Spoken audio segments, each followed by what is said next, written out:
What's up, guys? Welcome to your 34th tutorial. In this tutorial I'm going to show you guys how to create a visual table with our multi-dimensional arrays that we made in our last tutorial. So let's go ahead and make a whole new method to do this, since it will be a lot easier. And go ahead and write public static, spell it right, void main, and actually it's not main, give it a name like display or something, since it's displaying your array. And in your parameters, since it's going to be taking in a multi-dimensional array, just have it take one parameter in a multi-dimensional array. Easy enough. Now in the body of this display method, we're going to need to write two loops. One loop is going to loop through the rows, and one loop is going to loop through the columns. And actually the loop for the columns is going to be inside the loop for the rows.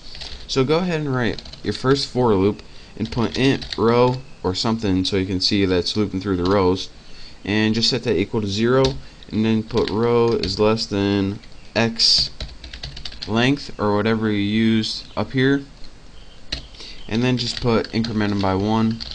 And now inside this for loop we want another loop to loop through the columns, so let's put for and put int column OLUNN, there we go, equals 0, since we want to start at the 0th index. Then you want it to be, let's see, column is less than x, because that's what we passed into it, row, and then we want just the length of that. So what this would do is loop through the exact length, no more no less. That's a neat little trick. So anytime you're making a for loop to do this inside, instead of just x length, because you don't want the length of that, you want the length of the row. So that's how you would do this. So and then just put increment by 1, COLUMN, can't spell column, there we go. And this is your syntax for your inside loop. Set it equal to 0, have it go until the end of the row, and just increment it by 1. So now for the body of text we need for this is we just want it to output the rows on the screen. So system out print, make a simple print statement and not a print line, because we want to have it in rows, and we don't want a new line every time, or that would be a new row. So let's go ahead and just print x row column. And what this is going to do is take the index of row, which is going to start at 0, and this is going to start at 0 every time, and this is going to print out our rows. And so let's just add a little spacer in between, a new tab, and this will just give us some space between our numbers. So now that we have another row, let's go ahead and just make a new line. So let's put system out print line. So here is the end.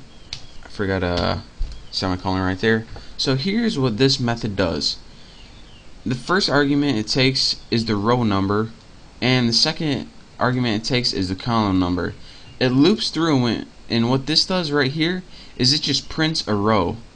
And what this does is when you get to the end of the row, it's going to move down a new line, so you print a new row. If I didn't have this, it would print everything all on one row, and I don't want that, so that's why I added this. So now we have a couple arrays, and we have a method to print out those arrays. Let's make sure I got my curly brackets in right. There we go. Should be good. So now I have arrays, a method to print out those arrays. Now let's actually call that method. So all we would do, let's make a print statement so we see what's going on. Print line, and just put something like, this is the first array. And to call this, what you would do is simply put display, since this is the name of our method, and you want to pass it an array.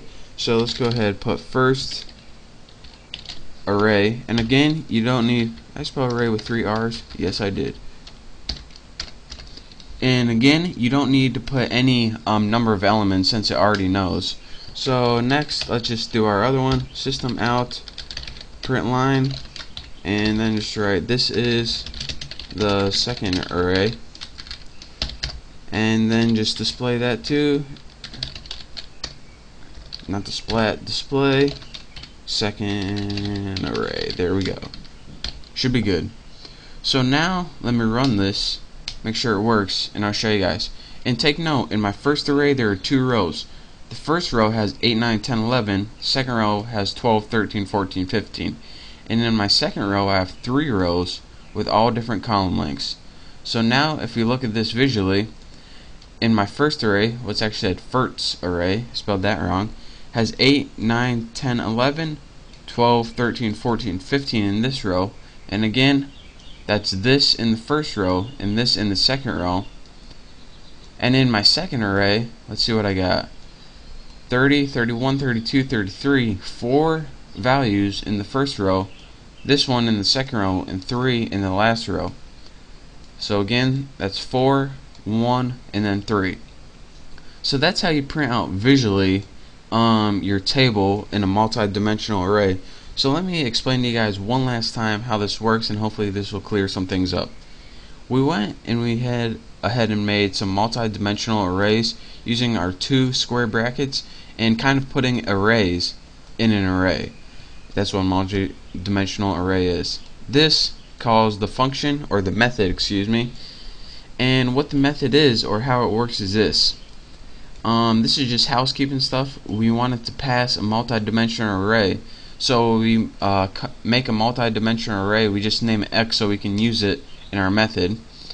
So the first thing we do, this entire thing is a for statement right here, and this just loops through the rows, or the first ones, and inside that you need to loop through the columns, or the second one. And then we went ahead and just printed it out with spaces in between, and once we got to the end of a row we just printed a whole new line. So that is how you do that. And again, what we did right here was called making a visual table using a multi-dimensional array. So again, just copy exactly as I did, and once you type it for yourself you'll understand it a lot better. But for now, that's all I got for you for this tutorial. In the next tutorial, I'll probably do something a little bit easier but just as useful. So thank you guys for watching. I hope you subscribe to my channel, and don't forget to check out my next tutorial.